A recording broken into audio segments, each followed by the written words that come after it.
Hello and welcome back. My name is Jesse Benedetti, and this is the Costanza Experiment. Now, if you've been following along, you know what we are doing or what I'm doing that I hope that you might be trying out there this year is going to do this Costanza Experiment. Trying to go against the things that we've normally thought that were the right way to go or normally thought are the right ways to do something, and trying to do the opposite of that if it hasn't worked long term for you or haven't worked at all. And that's kind of what I've been doing in my own life this year, is trying to take some things that I haven't done before in a way that I haven't done them before and approaching them with a different mindset, opening my mind and trying to do maybe the whole complete opposite of what I thought was right, and going against that and trying to see what that is, to see if it's going to give me better outcomes, better opportunities. So we're going to talk a little bit about today about something that I know myself personally has a hard time with, and that's rewards. How do we reward ourselves, and what are rewards, and what are punishments, and things like that. And specifically, I'm going to be talking about nutrition and fitness, but it can be applied to anything. The same thing will be applied to anything, but we're going to put it in the context of fitness and nutrition today. So if you've ever, and I know you have, if you're listening to this, I've done this myself, you've had a good workout, so you're going to reward yourself by going out and having a big pizza or a burger or some fries or a milkshake or whatever, or a drink, whatever you want to do, but fill in the blanks, right? Or that you've been doing really good on your new lifestyle change, your eating habits. You've done really well for this past week. So you're going to reward yourself by getting a hot fudge sundae or a cheesecake or something like that, right? Well, let me just tell you something. One, we are not animals. We're not dogs. We don't need treats for doing good things, right? Our treat is that we get to live a healthier life, and we get to be proud of ourselves, and we get to show an example and lead by an example to the people that are looking up to us, kids, family members, coworkers. It doesn't matter, right? So we don't want to get in that habit of thinking that we get treats because we do good things, right? We get treats because we get treats whenever we want to. We don't need rewards to do good things. We do good things to do good things. The second thing is we have to start associating differently, right? So we have to understand what got us into the position where we are and what's going to get us out of that position. Now, I'm going to tell you right now, the number one thing that's not going to get you out of the position that you are, whether it's just overweight or you're not healthy mentally, physically, emotionally, psychologically, any of that stuff, whatever got you there is not going to get you out, all right? So it's the same thing that you want to understand about food, right? So if you've had a problem or an addiction to food, right? And I say addiction to bad foods, that's what puts you in bad physical shape, whether it's just extra weight, high cholesterol, bad anything health related, right? I'm not speaking about perfection. I'm not saying that you have to go out and try to get a six pack, because it's not about the aesthetics. I'm talking about your actual health, right? Making sure that you don't have excess weight making your body work harder and harder all the time. So we want to make sure we try to reassociate things. We want to make sure that we don't put a reward out there that's going to put us right back in the same place. Let me give you a couple of analogies here. All right. So let's imagine that you are a alcoholic, right? I've had alcoholism run in my family. My dad was an alcoholic, and that's just keep that as an idea. Alcoholism. Let's say that my dad, the longest he ever went being sober was a year. It was about a year, right? So he went about a year to being sober. He did really good. So what did he do? He rewarded himself by getting drunk, right? Now, it didn't necessarily go like that. He didn't say, I'm going to go reward myself, but that's kind of where it happened, right? You look at that. What if somebody had, say, an addiction to another drug that's not good for you, heroin or cocaine, and they were 6 months clean? Would you go and say, hey, good job, let's get a reward, let's go out and do a line of coke, let's shoot up some heroin? No, that's silly, right? We wouldn't reward ourselves with the stuff that put us in that same situation. Now, food is a little different, because the other stuff, drugs, alcohol, we can go cold turkey without that, right? If we want to try to quit, we can go cold turkey. We can't go cold turkey without food. But here's the difference. You don't want the foods that put you in the bad situation to be your reward. I'm not saying that you can't eat those foods ever again, but I'm telling you right now, you have to form a new association with it, a new relationship. It's the same thing. Whether you have done this or known people like this, just imagine that you're one of these people that you've been in a bad relationship. I've been in bad relationships before. We hold on to them. It's just something that happens. Let's imagine you've been in this bad relationship for years and it's become just part of it and it's hard to get out of it. But somehow you mustered up the courage. You've gotten in there and you said, I'm not taking this anymore. I'm so tired of this. It's physically abusing, it's emotionally abusing, it's psychologically abusing. I can't take this anymore. So you leave and you're gone. You're done. You're home free. 6 months goes by. Wow, I did a really good job. I'm proud of myself. I'm going to go back and hook up with that guy, that girl, that whatever, right? That doesn't seem like it makes sense. So you're going to go reward yourself by hooking up with somebody that you got out of that relationship that could put you right back into the same mess that you just started or that you just got freed from. It's a relationship, right? Same thing with your relationship with food. Somewhere along the road in the marketing and advertising, we've started relating eating bad things that put us where we were to have bad health as a reward for doing the stuff to get us away from that bad relationship. You have to break it off.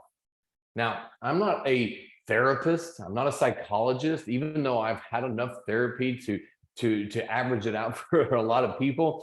It doesn't matter. I'm not a therapist, but I'm going to tell you right now, you can have healthy relationships with people that you've had bad relationships with. You can, because eventually you're going to get over a certain hump or over a certain hurdle or over a certain threshold, and you're going to be able to move on, right? My parents didn't have a very healthy relationship. As you can tell, with my dad being an alcoholic, he was very physically and verbally and emotionally abusive person, psychologically abusive. It was a pretty hard time with my mom. My mom eventually found the courage to leave. All right. So, but over time, she finally passed that threshold and she actually became good friends with my dad. They were actually not too bad together, right? But it took a long time. It took a long time of healing and helping to reassociate that, reinvent that new relationship. It's the same thing in your fitness. It's the same thing in your nutrition. If you keep going back to the stuff that hurt you as a reward, you're going to keep thinking that it's okay. You have to cut some of that stuff out of your life temporarily. I'm not saying give up the stuff that you love. I'm saying just form a new relationship with it first. Sometimes you got to get the distance. Sometimes I just got to have my space. I know we've all said this before in a relationship. I just need space. I just need space. You need to start telling that bag of chips that I just need my space. You're going to stay at the grocery store today. It's okay. Or the cookies. You get the Oreos out there. You're just going to stay at the grocery store this time. It's okay. I'll see you again. I promise. But I just need space, right? Whatever it is, whatever your vices are, because that's what they are. That's what they're made out there. That's what they're made for. They're vices. They're tapping in to the same things, or the same dopamine in our minds, the same chemical reactions to things that make us feel good and happy. So we want those again. We're always chasing it over and over and over again. You got to understand, you have to, if you want to get away from this, you have to form new relationships. So you got to sometimes break clean of the relationship that you're in and then go on. So rewarding yourself with the same shit that puts you in the place that you are is not a reward. It's a punishment. You're punishing yourself indirectly. You're almost intentionally punishing yourself because you're scared, right? I'm not saying you and you specifically, but that's how I was. It's a lot easier to think that I'm doing something if I can conjure up these wonderful thoughts of, okay, this is a reward, this is great, this. I've done a really good job staying away from this thing, so let me get more of it. That's not how it's going to work. If you fought any kind of addiction, and if you're having a problem with eating, that's an addiction. You're addicted to bad food. You're addicted to things that are not looking out for your best interest. And it's about forming a new relationship with yourself, and then forming a new relationship with the food, and stop telling yourself the things that you need to stop listening to. Don't tell yourself you need to eat a Big Mac or a big bacon cheeseburger or some greasy fries or a piece of cake or some ice cream as a reward for not eating that stuff that was putting you where you are to begin with. You don't eat the stuff, you don't drink the stuff that put you in the same situation. Just like you wouldn't go back to the ex that you left that put you through so much bad stuff. Just like you wouldn't do a line of Coke after you've been clean for 6 months. Just like you wouldn't go on a big like drunken escapade after you've been free of not drinking for a year. Right? You don't want to revisit those same associations. So we got to learn. We got to learn new associations with foods. In order to do that, sometimes you have to break clean of them. You have to take on the identity that you want to become. You know, if you haven't read James Clear's book, Atomic Habits, there's a big portion of this, a whole thing about acting like the person that you want to be, right? So if you're trying to stop eating bad foods and be healthier, every time that something gets presented in front of you, ask yourself, what would my healthier version of me look like? Would they want to eat this big bag of chips? Would they want this? Would they want that? So you've got to start putting your mind in a different place. And now, here's another part of this. The biggest part, there's two things. One is that we do all that stuff that we just talked about. But you have to understand, why do we normally do this? We normally do this not just as a reward, but sometimes as a coping mechanism. Sometimes we've had a really, really hard week, a really, really hard month, a really, really hard year, and we just want comfort food. Let me just break the news to you, and this might be heartbreaking, but stuff that makes you unhealthy and stuff that is slowly killing you and drinks that are poisons and toxins to you is not comfort food or comfort drinks, right? We tell ourselves a lot of things to justify a lot of things, and that's one of them. There's nothing comforting in gaining more weight. There's nothing comforting in slowing your heart rate down because you're dying from the food that's eating and making the fat around your organs slow down. When you look at the reality of what's happening when that comfort food is going into your body, it's not so comforting anymore. The same thing with drinks, the same one, I mean, I'm talking about alcohol, right? Bad sugary drinks, soda, things like that. It's hard. So we have to form that new relationship. And that's what I'm talking about, the coping stuff. And that's the second thing I was going to say about being prepared. You have to prepare yourself to know that you're going to feel like you deserve a reward. What are you going to do when that happens? Prepare for that so that you're not left going, I did really, really good. I'm going to go have a big Jack Daniels and Coke. All right. That's not helping, right? Because you didn't prepare ahead of time.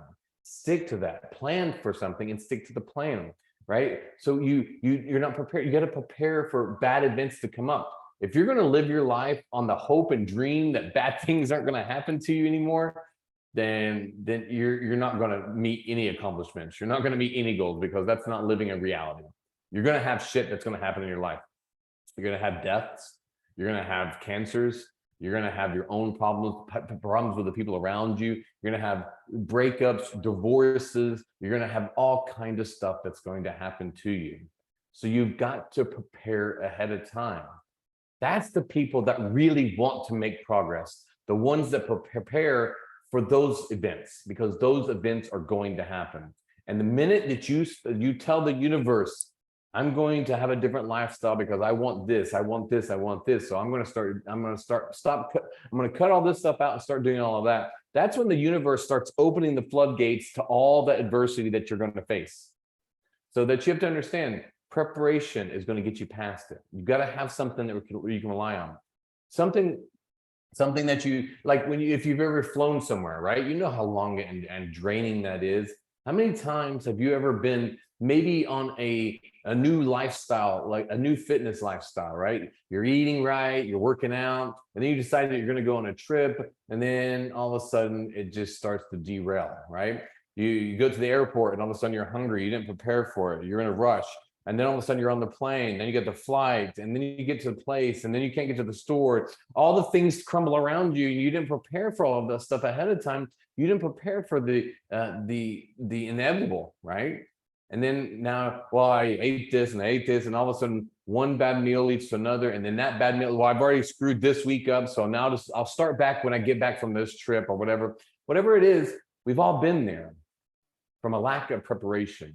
And then we start getting down on ourselves, and it's just negative self-talk, and we come back and we feel, and it's just a cycle. In order to break these cycles, we have to really make an effort, being prepared, making sure that you're ready to cope with bad stuff, not with food, making sure that you're able to cope with rewarding yourself, not with poisons and toxins, right? Do you remember, if you've ever ridden a bike, when you learned how to ride a bike, or just imagine that you have a kid and they're learning how to ride a bike. Do you imagine having a daughter, a son, whatever, and they're out there riding a bike, they fall down, they fall down, they fall down, they fall down, they get scrapes and bruises. Then eventually they start riding that bike. Oh my gosh, they're so excited. They're riding that bike. They go around and around and around. They come back over to you and they're saying, look, I did it. I did it. You said, you did do it. And then you push them down, right? You reward them by pushing them down. You wouldn't do that. That sounds silly, right? That's really silly. You don't reward somebody with the pain that put them there in the first place, right? We don't reward ourselves with the stuff that put us in the predicament that we're in, that we're trying to get out of, right? And we don't take a day off of fitness because we're rewarding ourselves. Not moving in a day is not a reward. That's a punishment to your body. That's a punishment to your mind. You know, pushing yourself too hard is not a reward. That's a punishment also. Punishment is not a reward. We have to understand that, okay? It's about the things. And these are the things I'm telling you from my own life, my own experiences.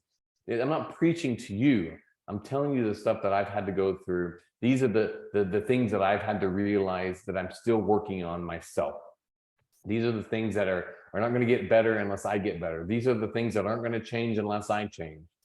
That's what happens in life. Things don't change unless you change. So we can't change by changing some things and then rewarding ourselves with those things that we're trying to change. Right? I think I've said it enough ways and enough times. So I hope you got something out of that. And if you need help with those changes, if you need help understanding how to cope with stuff, or I'm not saying that I know everything, but I know there's strategies out there for you. I'm happy to help you, whether it's fitness, nutrition, strategizing, coping, helping you get through stuff. But if you can just live by that motto of don't do the stuff as a reward that put you in the place that you're trying to get out of, you're going to be a lot further along, a lot longer, and it's going to be a lot more sustainable. And the relationship that you have with yourself is going to be a lot healthier. The relationship that you have with food and fitness is going to be a lot healthier.